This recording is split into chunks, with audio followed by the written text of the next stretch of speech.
తాకట్లో ఉన్న బంగారాన్ని విడిపించి ఆ రోజున మార్కెట్ ధర కట్టి మిగిలిన డబ్బును మీకు అందిస్తుంది కొమ్మూరి గోల్డ్.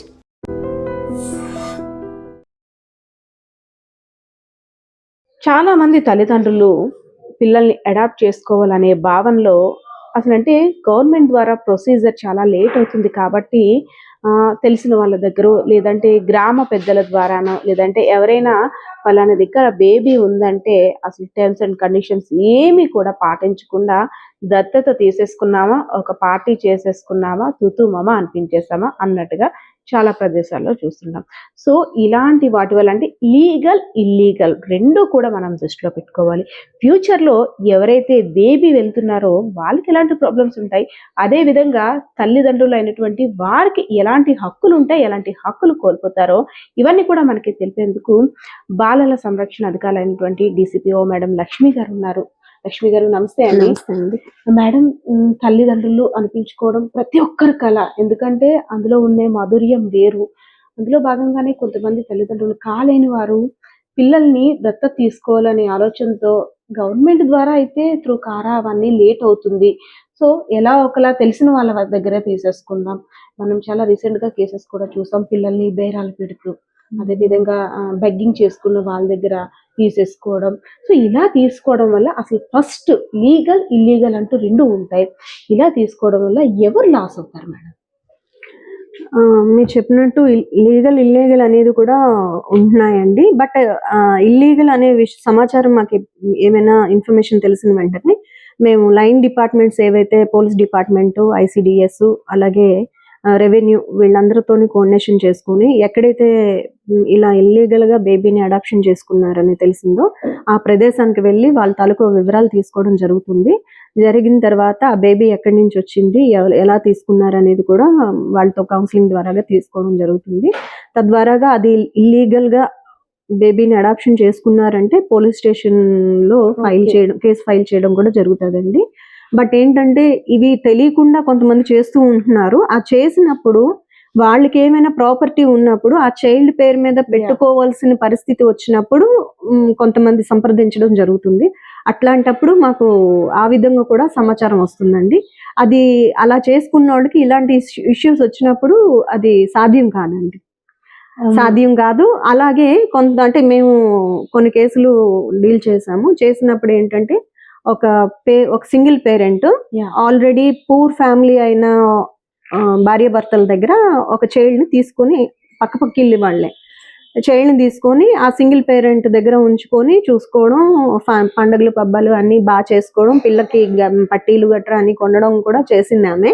ఈ సమాచారం వాళ్ళ ద్వారాగా కొంచెం ఫైనాన్షియల్ గా వాళ్ళకి ఎక్కడో చిన్న డిస్టర్బ్ వచ్చేసరికి ఈ సమాచారం మా వరకు రావడం జరిగింది. తక్షణమే మేము అక్కడికి చేరుకోవడం, పోలీస్ డిపార్ట్మెంట్ సపోర్ట్ తోని మేము అక్కడికి వెళ్ళడం, ఇరు వర్గాలతో మాట్లాడినప్పుడు మేము పేదరికంలో ఉన్నాము, అందువలన మా పాపను అక్కడ ఆమెకి ఇచ్చాము, ఆ అమ్మాయి పెంచుకుంటాననేసరికి మేము ఆ అమ్మాయికి ఇచ్చాము అనేసి తల్లిదండ్రుల వెర్షన్. ఇటు పెంచుకున్న ఆవిడ ఏమంటుందంటే, నేను వాళ్ళ దగ్గర నుంచి డబ్బులు తీసుకొని అంటే వాళ్ళకి ఏమైనా ఖర్చులు గట్రా ఇచ్చేదాన్ని, నాకు బేబీని ఇస్తానన్నారు, నేను పెంచుకున్నాను అనేసి ఆమె వెర్షన్. ఇప్పుడేమో వాళ్ళు ఏదో కారణంతో బేబీని ఇమ్మని నన్ను ఇబ్బంది పెడుతున్నారు అన్నారు. అయితే ఆమె కూడా కౌన్సిలింగ్ చేసాం. మీరు అడాప్షన్ కావాలంటే కారా ద్వారాగా లీగల్ గా తీసుకోండి అమ్మా, అలా అయితే మీకు ఇలాంటి ఇబ్బందులు రాకుండా. గతంలో కూడా ఒక సెన్సేషన్ కేసు అయింది, తల్లి ప్రేమ పెంచిన ప్రేమ అనేసి అని. కన్న తల్లి వచ్చి బిడ్డను అడిగితే పెంచిన ప్రేమ అంటే చాలా హోప్స్ పెట్టుకొని పెంచుకున్నాం, ఇవ్వలేక ఆరోగ్యం క్షీణించి చాలా పీక్ స్టేజ్ కూడా వెళ్ళిపోయారు. అలా అంటే లీగల్ గా కాకుండా పెంచేసుకోవడం వల్ల వీళ్ళకి అంటే ప్రేమ అయితే ఉంటుంది కానీ రైట్స్ అయితే ఉండవండి. అయితే ఆ బేబీని హోమ్కి తీసుకురావడం జరిగింది. వచ్చిన తర్వాత చైల్డ్ వెల్ఫేర్ కమిటీ ముందు ప్రొడ్యూస్ చేసి వారి ఆదేశాల ప్రకారంగా తల్లిదండ్రుల దగ్గర వాళ్ళు ఉంచడానికి ఆర్డర్ ఇచ్చారండి. ఇంకా అడాప్షన్ తీసుకున్న ఆవిడకి కారా గైడ్లైన్స్ ద్వారాగా అప్లై చేయించాం. మేడం, ఒక ఫ్యామిలీ ఉంది, ఆ ఫ్యామిలీలో అంటే గాడ్ గ్రేస్ ఒక డిస్టర్బెన్స్ అనుకోని ప్రమాదం జరిగింది. ఇద్దరు పిల్లలు కావచ్చు, లేదంటే ముగ్గురు, లేదంటే నలుగురు, వీళ్ళు అనాథలుగా మారిపోయారు. అసలు ఎవ్వరూ లేరు వాళ్ళకి. అలాంటి పిల్లలు ఇద్దరు ముగ్గురు పిల్లలు అంటే ఇప్పుడు అడాప్షన్ కోసం కూడా ఒక్కరిని బేర్ చేస్తారు, ఒక్కరిని తీసుకోవడానికి ఇంట్రెస్ట్ చూపిస్తారు. సో అప్పుడు ఇద్దరు కూడా సిబ్లింగ్స్, ఇద్దరిని కలిపే ఇస్తారా లేదంటే ఇద్దరిని విడివిడిగా చేసి ఇస్తారా? అసలు ఎలా ఉంటుంది అప్పుడు? అడాప్షన్ ప్రాసెస్ లోనండి సిబ్లింగ్ అనిన తర్వాత వాళ్ళని విడదీయడానికి లేదు, ఒకే ఫ్యామిలీకి వాళ్ళు చెందుతారు అన్నమాట. ఇప్పుడు వెల్ సెటిల్డ్ అయిన ఫ్యామిలీస్, అంటే మేము ఇప్పటి వరకు మన జిల్లా విజయనగరం జిల్లాకు సంబంధించి 56 అడాప్షన్స్ ఇవ్వడం జరిగిందండి. ఇందులో ఒక కేసులో అలాగే ట్విన్స్ మాట, తల్లి కొంత అనారోగ్య కారణాలతో చనిపోవడంతో పిల్లలిద్దరు ట్విన్స్ శిశు గృహాలో పెట్టి మేము సంరక్షణ ఇవ్వడం జరిగింది. ఆ పిల్లలు ఒకే ఫ్యామిలీకి అడాప్షన్కి వెళ్ళారండి. Yes, nice. అంటే ఇద్దరు కూడా ఉండలేరు, విడిగా ఉంచకూడదు. మేడం వెళ్ళిన తర్వాత వీళ్ళకి ఏదైనా ప్రాబ్లం వస్తే, అడాప్షన్ కి వెళ్ళిన తర్వాత ఈ పిల్లలకి ఏదైనా ప్రాబ్లం వచ్చినట్టయితే వాళ్ళు అంటే అక్కడ ఉండే పరిస్థితులు బట్టి బయటికి చెప్పుకోలేకపోవచ్చు. మీరు అన్నట్టు 2 years మానిటరింగ్ ఉంటుంది, 2 to 3 years. ఆ తర్వాత పక్కన నుండి చెప్పేవాళ్ళు, లేదంటే ఇంకేదైనా అయితే వీళ్ళ కారణంగానే మాకు ఇలా అవుతుందంటూ వాళ్ళకి ఏదైనా ప్రాబ్లం చేయడం అవన్నీ అవుతుంటాయి. సో వాళ్ళు మీ దగ్గరికి వచ్చిన తర్వాత ఎవరైతే అడాప్ట్ చేసుకున్నారో బాధ్యతగా వాళ్ళ మీద చర్యలు ఉంటాయి అంటారా? పిల్లల్ని ఇలా మానసిక క్షోభ పెట్టినా లేదంటే ఏమైనా ఇబ్బంది పెట్టినా వాళ్ళ మీద చర్యలు తీసుకుంటారా పిల్లలు చెప్పిన దాన్ని బట్టి? అంటే మీరు అన్నట్టు మానసిక క్షోభ అంటే ఆల్రెడీ ఈ అడాప్షన్ తీసుకునే తల్లిదండ్రులకి ఫస్టే కౌన్సిలింగ్ చేస్తామండి. వాళ్ళ మైండ్ సెట్ ఎలా ఉంది, అలాగే వాళ్ళ చుట్టుపక్కల వాతావరణంలో మమేకం అవుతున్నారా లేదా, డిఫరెంట్ క్యారెక్టర్ ఉన్నదా లేదా అనేది ముందే మేము మానిటరింగ్ చేసుకుంటాం. ఎంక్వైరీ చేసుకుని హోమ్ స్టడీకి కూడా వెళ్తామండి. హోమ్ స్టడీకి వెళ్ళి చుట్టుపక్కల వాళ్ళని, నైబర్స్ ని మేము మాట్లాడతాం.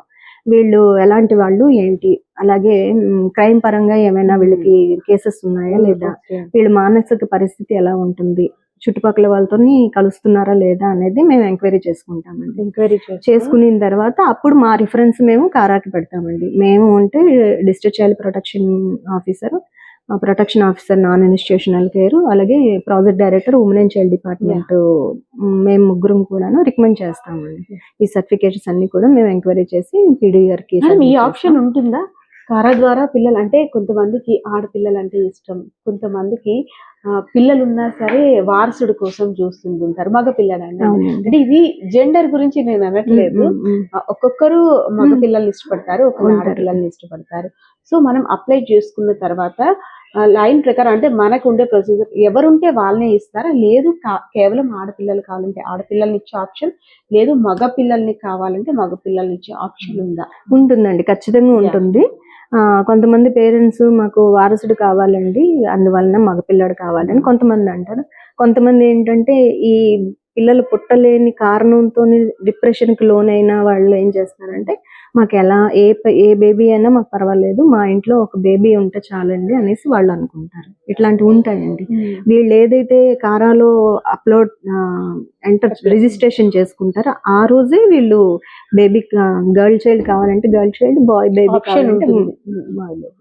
మేడం మీరు ఇన్ని కేసెస్ డీల్ చేస్తారు కదా, మీ ఎక్స్పీరియన్స్ లోని అంటే మీ ఇన్నాళ్ళు వృత్తి ధర్మంలోని అసలు ఏ కేసు మేడం మీకు చాలా సెన్సిటివ్గా అనిపించింది? అయ్యో ఇంత దారుణంగా పేరెంట్స్ ఉంటారు, ఎందుకంటే మీరు శిశుగృహం విజిట్ చేస్తూ ఉంటుంటారు. చాలా మంది పిల్లలు అభం శుభం తెలియని చిన్నారులు ముళ్ళ పొదల్లో దొరుకుతారు, రోడ్డు మీద, లేదంటే కొన్ని యాక్సిడెంట్ కారణాల వల్ల పేరెంట్స్ చనిపోయి అసలు ఆ స్థితిలో వస్తుంది.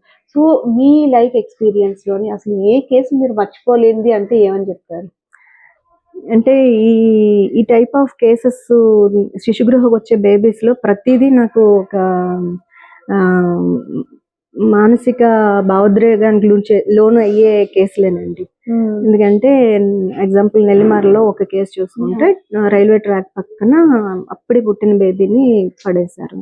ఆ ఇన్ఫర్మేషన్ పోలీస్ ద్వారాగా ఒక గొర్రెల కాపరి పోలీస్ వాళ్ళకి ఇన్ఫార్మ్ చేస్తే పోలీస్ వాళ్ళు మాకు ఇన్ఫార్మ్ చేశారు. వెంటనే స్పాట్కి మేము వెళ్ళడం జరిగింది. వెళ్ళేసరికి అప్పటికే పాప బేబీకి ఇక్కడ మెడ దగ్గర కాళ్ళ దగ్గర చీమలు, బ్లడ్ వలన చీమలు కొరికేయడం వలన బేబీ కొంచెం సఫర్ అయింది. ఇంకా వెంటనే హాస్పిటల్ తీసుకెళ్ళాను, నిమ్స్ హాస్పిటల్ నెల్లిమర్లు తీసుకెళ్ళాను. అక్కడ ట్రీట్మెంట్ ఇచ్చారు.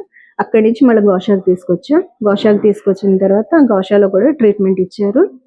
ఇచ్చిన కొన్ని రోజులకి బేబీ హెల్తీగా ఆరోగ్యవంతురాలుగా అవి తయారైంది. చూసిన తర్వాత మేడం ఇంటికి వెళ్ళిన తర్వాత మనకి అంటే మనం మీరు ఆఫీసర్ ఓకే, కానీ మీరు కూడా ఒక మదర్ ఉమెన్. అవునండి. ఇంటికి వెళ్ళిన తర్వాత ఆ బిడ్డ ఎలా ఉందో, పాల కోసం ఏడుస్తుందేమో, అది అంటే మనం మానిటరింగ్ చేయడం వరకు మన ఉద్యోగం అది వేరు. కానీ అవునండి. యాజ్ ఏ మదర్ గా మనం కూడా ఇంటి దగ్గర ఆలోచిస్తాం కదా, వస్తుంది. బిడ్డ ఖచ్చితంగా. ఎలా ఉందో ఏంటో, పాపం నిన్నటి వరకు అమ్మ దగ్గర ఉండేది కదా, అవును. ఇప్పుడు అమ్మ లేదు, ఎలా ఉందో, పాలు తాగుతుందో లేదో ఆలోచన ఉంటుందా మీ ఉంటుందండి. అధికారులందరికీ? ఖచ్చితంగా ఉంటుందండి. ఆ, ఖచ్చితంగా ఉంటది. అలాగే మా ఆయాలు కూడా ఉంటారండి. శిశుగృహాలో Yeah. 6 ఆయాలు ఉంటారు. వీళ్ళు night and day duties fix up చేసే ఉంటాయండి. అప్పుడే పుట్టిన బేబీని కూడా వాళ్ళు క్యాపబుల్ గా పెంచే అంత Yeah. సామర్థ్యం ఉన్న వాళ్ళేనండి. అక్కడ ఉన్న ఆయాలందరూ అలాంటి వాళ్ళే. డే అండ్ నైట్ వాళ్ళు సేవ చేస్తారు పిల్లల Yes, కోసం. మేడం, మీరు సొసైటీకి అసలు ఏం చెప్పాలంటే, మీ చేతుల్లో చాలా మంది పిల్లలు ఇక్కడికి వచ్చారు. శిశు గృహంలో తల్లిదండ్రులు లేని అనాథలుగా పెరుగుతున్నారు, కార ద్వారా వెళ్తున్నారు. కానీ ముఖ్యంగా అంటే అమ్మతనం కోసం కొంతమంది ఆరాట పడుతుంటారు, కానీ దేవుడు ఇచ్చిన వరం అమ్మతనం, దాన్ని కాదనుకొని కొంతమంది పిల్లల్ని దూరం చేసుకుంటారు. అంటే వాళ్ళ పరిస్థితి మనం ఎప్పుడు అనాలిసిస్ చేయలేము.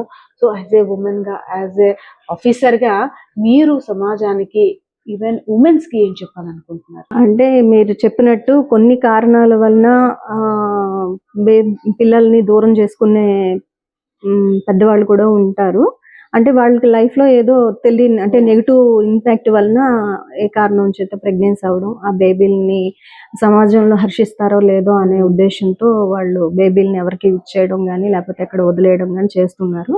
అట్లాంటి తల్లులకైనా అట్లాంటి ఆడవాళ్ళకైనా సరే దయచేసి అట్లాంటి పరిస్థితులు ఏమైనా ఉన్నట్టయితే మీ వివరాలన్నీ గోప్యంగా ఉంచుతారు. మీరు డిపార్ట్మెంట్ కి హ్యాండ్ ఓవర్ చేసినట్లయితే ఆ పిల్లలకి మీరు మంచి లైఫ్ ఇచ్చిన వాళ్ళు అవుతారని నేను తెలియజేసుకుంటున్నానండి. అలాగే ఇల్లీగల్ అడాప్షన్స్ అనేవి ఎట్టి పరిస్థితుల్లో వెళ్ళకండి. దాని వలన అది చట్టబద్ధమైన అడాప్షన్ గా దాన్ని పరిగణించరు. దాని వలన మీరు సఫర్ అవుతారు, అలాగే అటు తెచ్చుకునే పిల్లలు కూడా సఫర్ అవుతారు. కాబట్టి మీరు ఏదైనా అడాప్షన్ తీసుకునే ఉద్దేశం ఉన్నట్టయితే ఉమెన్ అండ్ చైల్డ్ డిపార్ట్మెంట్ ని సంప్రదించవచ్చు. మీకు మంచి చట్టపరమైన పిల్లల్ని దత్తత ఇవ్వడం అనేది జరుగుతుందండి. అలాగే ఇప్పుడు ఈ అడాప్షన్ విషయానికి వచ్చేసరికి ఐవీకి చాలా మంది వెళ్తా ఉంటారు. అక్కడ సంవత్సరాలు మీ ఫైనాన్షియల్ స్టేటస్ కూడా ఎఫర్ట్స్ పెట్టాల్సి ఉంటుంది. తద్వారాగా మీకు రిజల్ట్ కూడా కొంత నెగిటివ్ గా వచ్చే పరిస్థితి ఉంటుంది. అక్కడ మీరు టైం స్పెండ్ చేసి 2 సంవత్సరాలు 3 సంవత్సరాలు లేకపోతే 5 సంవత్సరాలు మీరు అక్కడ ట్రీట్మెంట్ తీసుకుంటారు. ఆ టైమింగ్ ఏదో ఈ అడాప్షన్ ప్రాసెస్ లో పెడితే మీకు అడాప్షన్ అనేది చట్టబద్ధంగా ఇవ్వడం, అలాగే మీకు మంచి బేబీ దొరకడం అనేది జరుగుతుందని తెలియజేసుకుంటున్నానండి. Thank you so much madam. చాలా doubts, legal adoption, illegal adoption అసలు ఏంటి, తర్వాత ఫ్యూచర్ లో ఎలాంటి ప్రాబ్లమ్స్ వస్తాయి, పెద్ద మనుషుల ద్వారా సంతకాలు పెట్టించేసుకున్నాం, ఇంత డబ్బులు రాసి ఇచ్చేస్తాం, చాలా మంది అలానే అవుతుంది. కానీ అలాంటి వారందరూ కూడా ఇది ఒక అవేర్నెస్ అనేది మనం చెప్పుకోవచ్చు. Thank you so much. So viewers చూసారు కదా, ఇల్లీగల్ అడాప్షన్, అదేవిధంగా లీగల్ అడాప్షన్. ఎవరో చెప్పారు, ఎవరో మనకి ఇచ్చేస్తానన్నారు బిడ్డను, ఎక్కడ తెచ్చారో మనకు అనవసరం, బిడ్డ మన చేతికి వచ్చిందా లేదా, సరే పెంచేసుకుందాం దొంగతనంగా, ఏదో చెప్పేద్దాం చుట్టాల పిల్లలో, ఏదో విధంగా మనం సర్వైవ్ అయిపోదాం అని అనుకున్నారా, చిక్కుల్లో పడకైతే తప్పదు అని అయితే ICDS అధికారులు చెప్తున్న పరిస్థితి అయితే ఇక్కడ కనిపిస్తా ఉంది. కెమెరా పర్సన్ బాలకిషోర్తో పద్మ, ఐడ్రీ మీడియా, విజయనగరం. నిజంగా ప్రస్తుతం ఉన్నటువంటి సమాజం దేనికి ప్రయారిటీ ఇస్తుంది? ఆర్థిక సంబంధాల చుట్టూ మాత్రమే తిరుగుతోంది. మళ్ళీ ఎన్నికలంగానే చాలా విరక్తి కలుగుతాను. మంచి అనిపిస్తుంది కదా, లేడీస్ కూడా ఛాలెంజింగ్ జాబ్స్ చేసినప్పుడు చాలా బాగుంటది. ట్రాఫిక్ అసిస్టెంట్స్ గా నియమించిన ట్రాన్స్జెండర్స్ అందరితో సాల్యూట్ చేయించుకుంటున్నారు. ఫుడ్ డెలివరీ ఇవ్వటానికి వెళ్ళినటువంటి డెలివరీ బాయ్ అనిల్ పై కళ్ళ ముందు